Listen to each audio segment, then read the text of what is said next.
ক্ষমতা চিরস্থায়ী না, এটা তার চরম বাস্তবতা। রাজনীতি না করলেও আপনার জন্য শিক্ষা আছে। কিয়ামতের ময়দানের অনেক ভয়াবহ বর্ণনার কথা শুনেছেন। কিয়ামতের ময়দান এত ভয়াবহ একটি ময়দান কায়েম হবে, বিচার ব্যবস্থা হবে, যেখানে সাধারণ মানুষ তো দূরের কথা, নবী রাসূল পর্যন্ত ভয়ে আতঙ্কে থাকবে। সেই কিয়ামতের ময়দানে মানুষ ভয়ে আপনজনের পরিচয় থেকে বিরত থাকবে, পরিচয় দিবে না, সাক্ষাৎ করবে না। তার বাস্তব প্রমাণ দুনিয়ার এই বাস্তবতা। আপনি 15 বছর, 20 বছর, 25-30 বছর, 50 বছর ধরে আজকে যেই দলের কর্মী ছিলেন, যেই দলের জন্য জীবন বাজি রেখে কাজ করেছেন, যেই দলের চামচাগিরি করেছেন, আজকে দেশের এমন একটা ভয়ানক পরিস্থিতির ভিতরে আপনার নেত্রী আপনার কথা বলে, দলের কথা বলে, দেশের মানুষের মুক্তির কথা বলে, মানুষের স্বাধীনতার কথা বলে যদি একজন মানুষ দুনিয়ার এই সামান্য বিপদের থেকে বাঁচার জন্য, নিজেকে রক্ষা করার জন্য, নিজেকে সেভ করার জন্য যদি কোনো নেত্রী যদি এভাবে সমস্ত মানুষকে বিপদের মধ্যে ঠেলে দিয়ে, দেশের মানুষকে সহিংসতার মধ্যে ঠেলে দিয়ে যদি নিজেকে আত্মরক্ষার জন্য যদি এভাবে পালাইতে পারে, কিয়ামতের ময়দান এখান থেকে শিক্ষা নেন। কিয়ামতের ময়দানও আপনার কোনো নেতা নেত্রী, আপনার ভাই বন্ধু কেউ আপনার পরিচয় দিবে না। আল্লাহ স্পষ্ট ভাষায় বলেছেন, ইয়াউমা ইয়াফিরুল মারউ মিন আখি ওয়া উম্মিহি ওয়া আবি ওয়া সাহিবাতিহি ওয়া বানি। কিয়ামতের ভয়াবহতা এত বেশি যে ভাই ভাইয়ের পরিচয় দিবে না, বন্ধু বন্ধুর পরিচয় দিবে না, আপনার দল আপনাকে কর্মী হিসেবে পরিচয় দিবে না, ইমাম মুসল্লিকে পরিচয় দিবে না, পীর মুরিদকে পরিচয় দিবে না, কেউ কাউকে সাহায্য করবে না। ওই দিন আমাকে আপনাকে বাঁচতে হইলে দুনিয়ায় যদি আল্লাহর গোলামি না করি, যদি দলের গোলামি করি, ওই দিন আল্লাহর আযাব থেকে বাঁচার কোনো পথ থাকবে না। সবাইকে উদ্দেশ্য করে বলেছি, যারা পরকাল বিশ্বাস করেন, যারা পরকালে মুক্তি চান, যারা পরকালে নাজাত চান, এর চাইতে বড় শিক্ষা আমার আপনার জীবনে মনে হয় আর আসবে না। এজন্য মানুষের সামসাগিরি বাদ দেন, দলের সামসাগিরি বাদ দিয়া আল্লাহর গোলামের দিকে ধাবিত হন। আল্লাহ ছাড়া কেউ আমাকে আপনাকে মুক্তি দিতে পারবে না। আপনি যেই দল করেন ওই দল অনুযায়ী পরকালে কিন্তু আপনার হিসাব নিকাশ হবে, এটা মনে রাখবেন। আপনি দল করেছেন, আপনার দল যেই জুলুমগুলা করেছে, যেভাবে নিরীহ মানুষকে হত্যা করেছে, প্রত্যেকটা হত্যার জন্য প্রত্যেকটা কর্মী দায়ী আছে।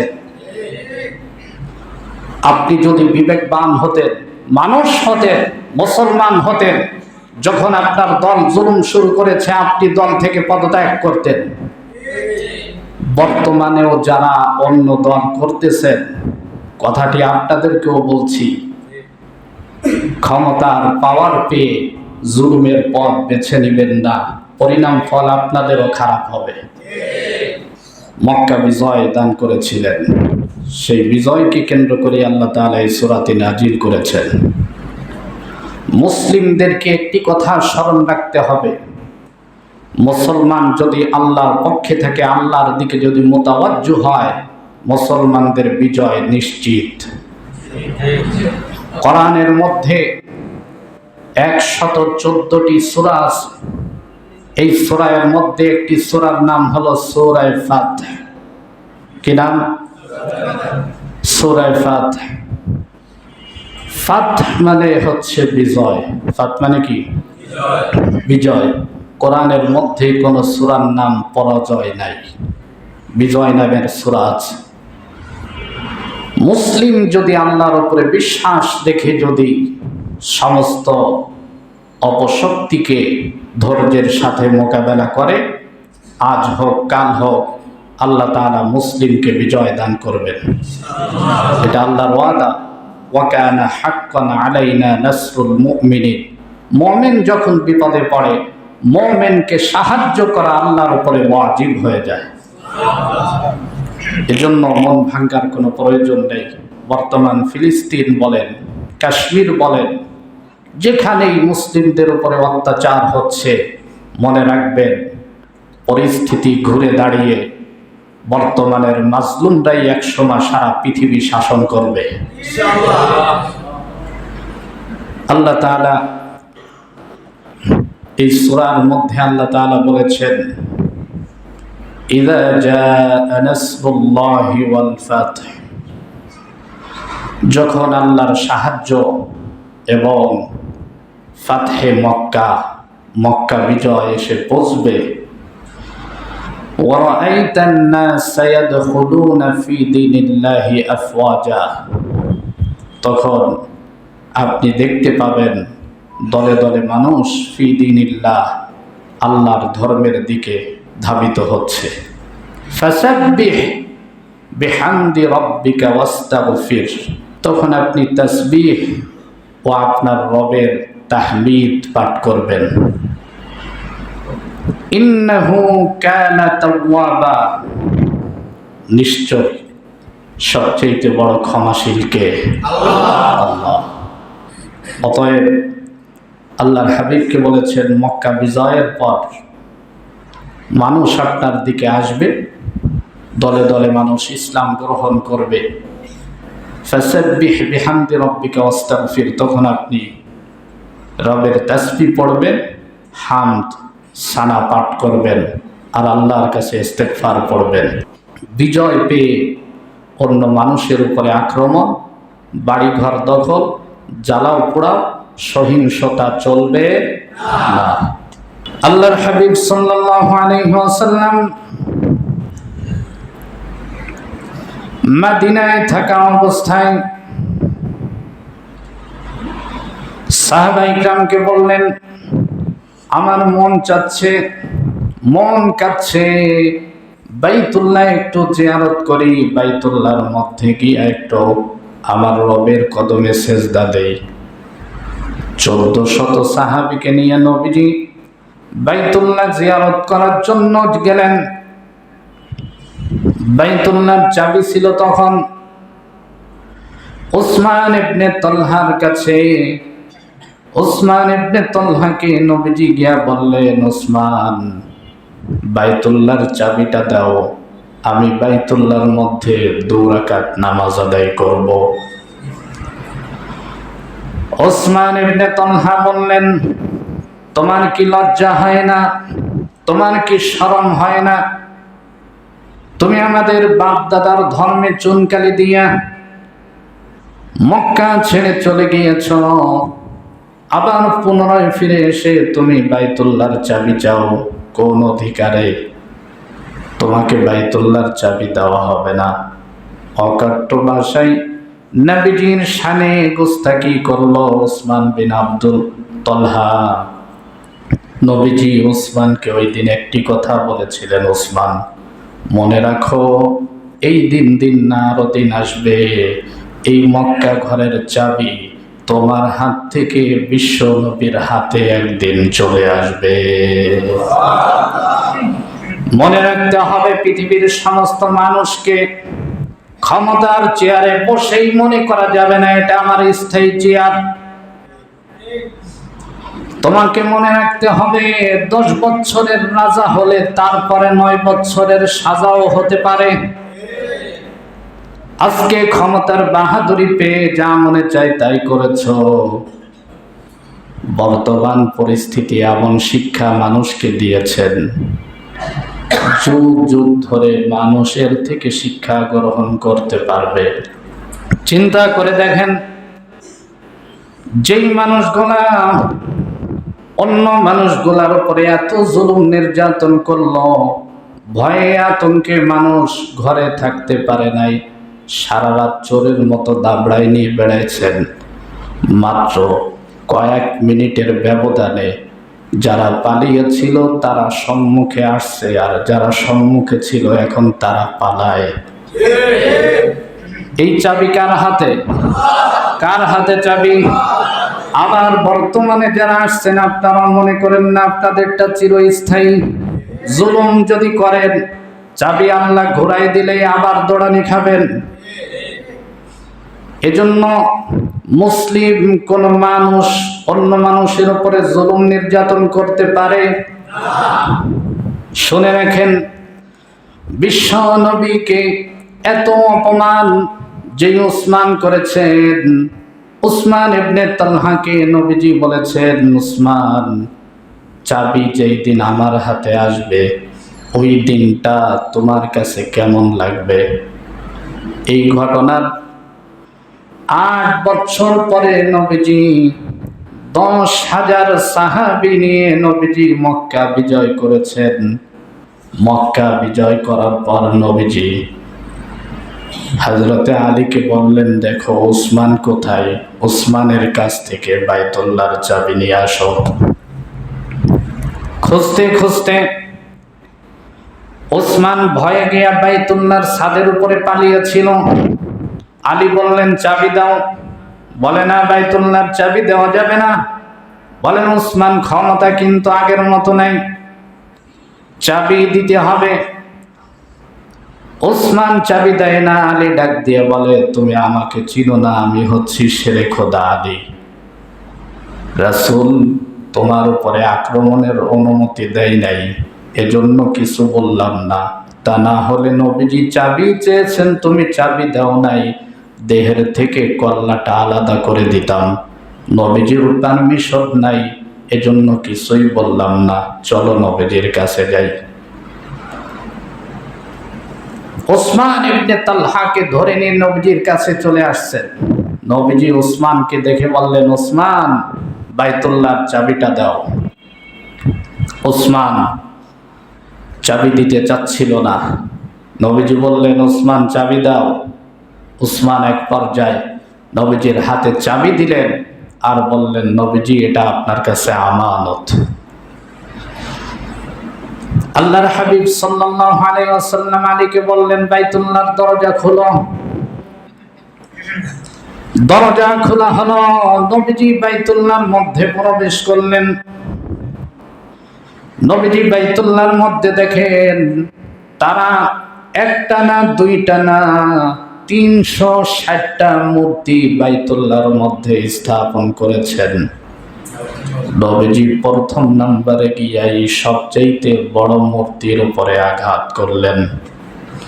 কুল জাআল হক ওয়াজহাকাল বাতিল ইন্নাল বাতিলা কানা যাহুকা। নবীজি কোরআনের আয়াত পড়লেন আর সব মূর্তিগুলোকে ভেঙে চুরমার করে দিয়েছেন।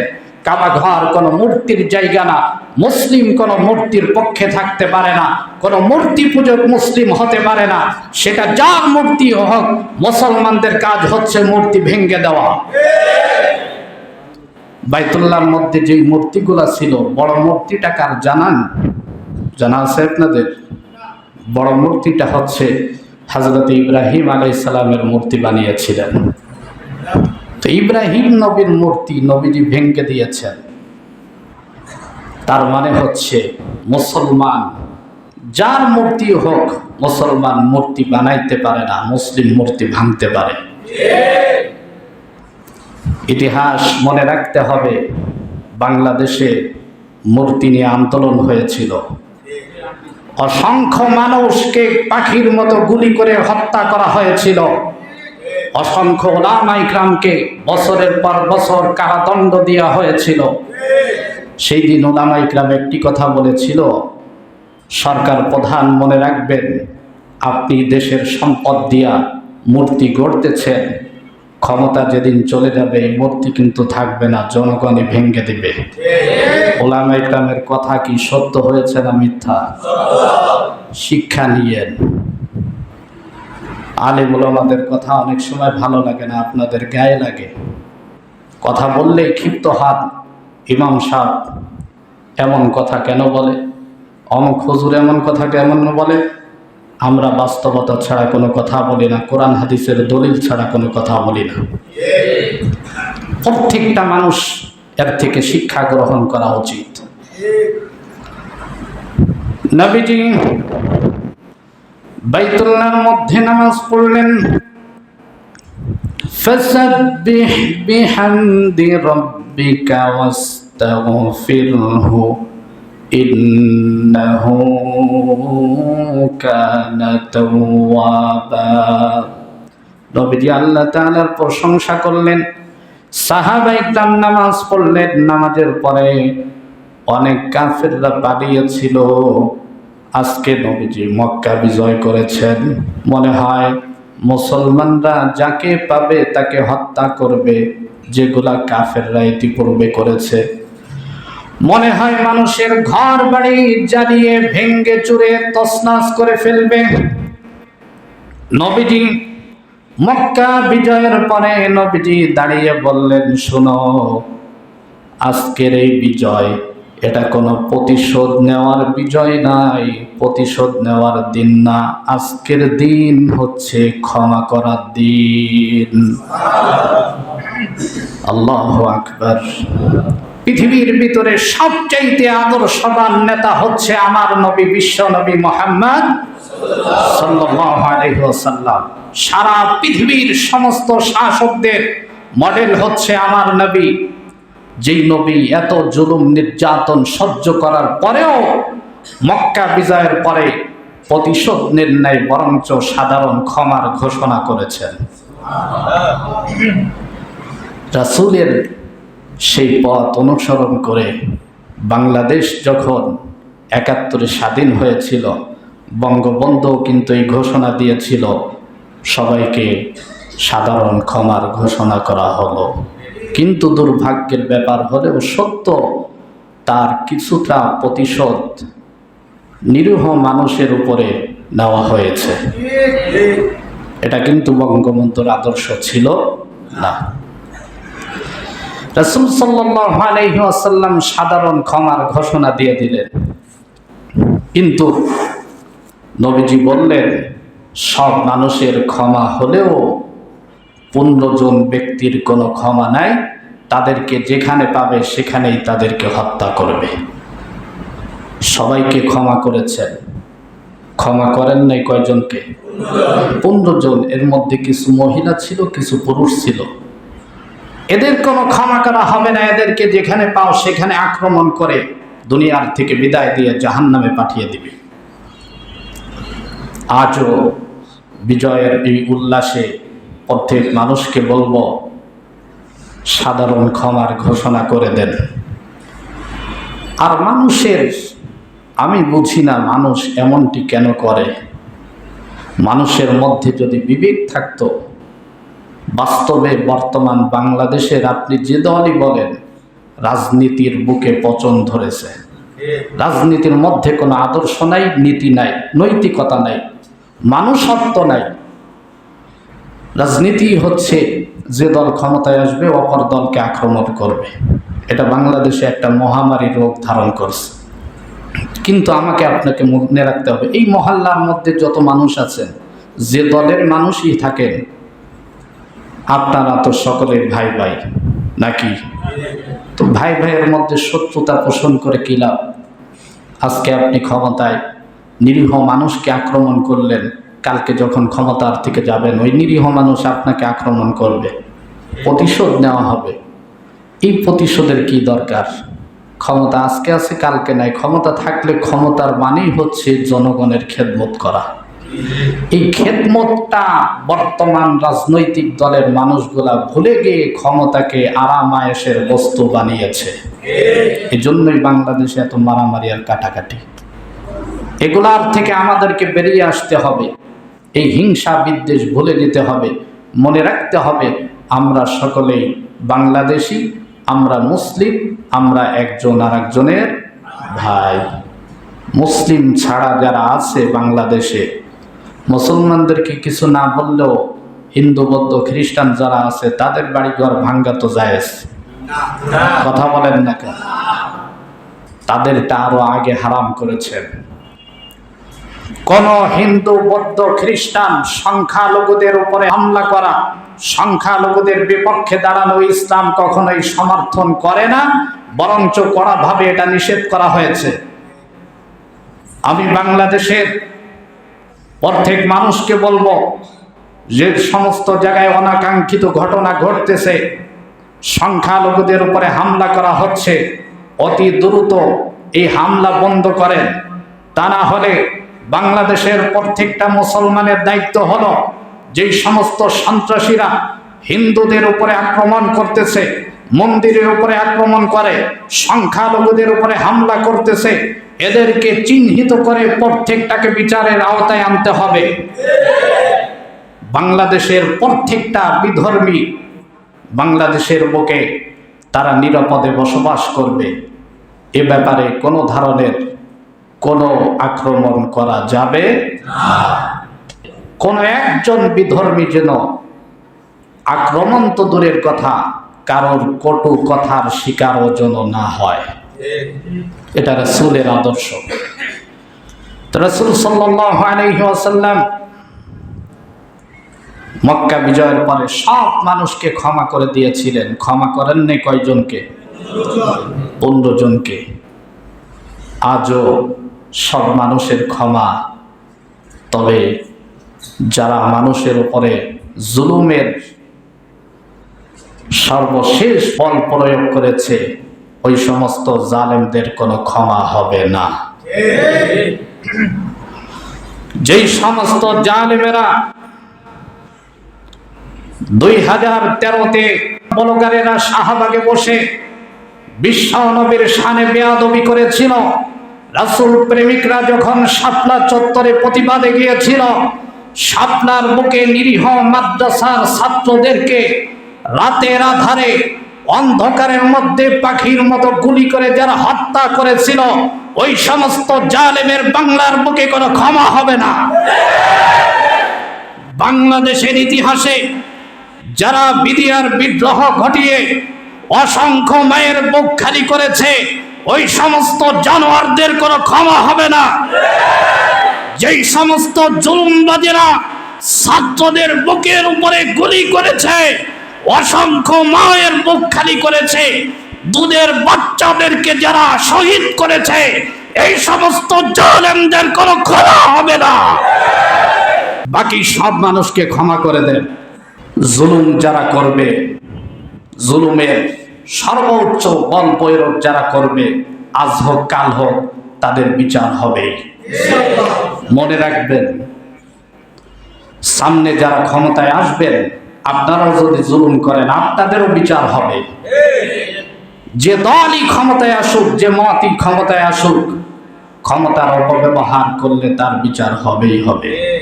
কোন জালেমকে আল্লাহ ছেড়ে দেন নেই, দিছেন?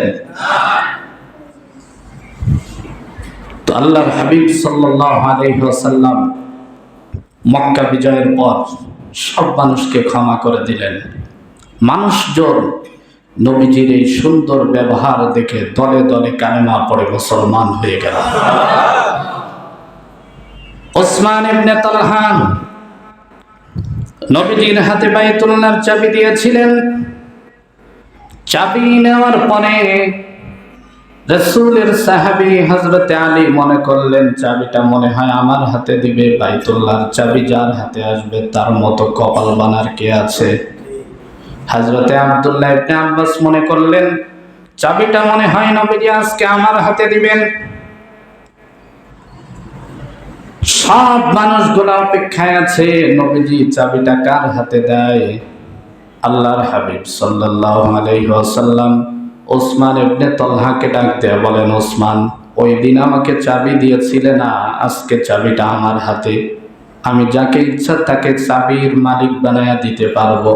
ওসমান, শুনে রাখো, তুমি যে ওই দিন আমানতের খেয়ানত করো নাই, আমানত পালন করেছো, এজন্য আল্লাহ তোমার উপরে খুশি হয়ে কোরআনের আয়াত নাজিল করেছেন। আল্লাহ বলেছেন চাবি তোমার হাতে দিয়ে দিতে। আজকে চাবি পুনরায় তোমার হাতে দিয়ে দিলাম এবং ঘোষণা দিয়ে দিলাম, এই চাবি তোমার মরার পরে তোমার সন্তান, তার সন্তান, এভাবে তোমার বংশে কিয়ামত পর্যন্ত এই চাবি বহন করবে। কোন জালেম শাসক ছাড়া কেউ তোমাদের হাত থেকে বাইতুল্লাহর চাবি নিবে না। ওসমান ইবনে তালহা নবীজির এমন সুন্দর ব্যবহার দেখে চোখের পানি ছেড়ে দিয়ে ডাক দিয়ে বলে, নবীজি আর দেরি করতে চাই না, পড়ায়া দেন লা ইলাহা ইল্লাল্লাহু মুহাম্মাদুর রাসূলুল্লাহ।